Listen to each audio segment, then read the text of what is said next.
Let's talk about the dichotomy, so to say, between theory and theoretical computer science as systems, as we've now sort of evolved the discipline into. Where did this start, and what is your view of how one could parse this? First of all, I guess I'm known as a theoretician, again, just because if I have a skill set, that's kind of it. But, in fact, theory is more important than the most pragmatic of researchers think, and less important than the typical theoretical researcher thinks.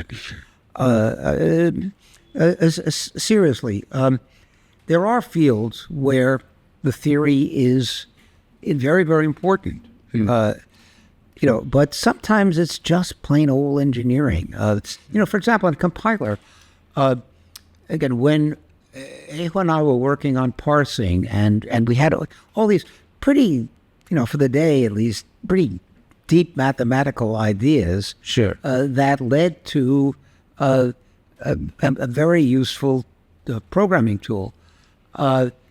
We kind of assumed that every part of a compiler would somehow also yield to a similar theory. We just had to find it.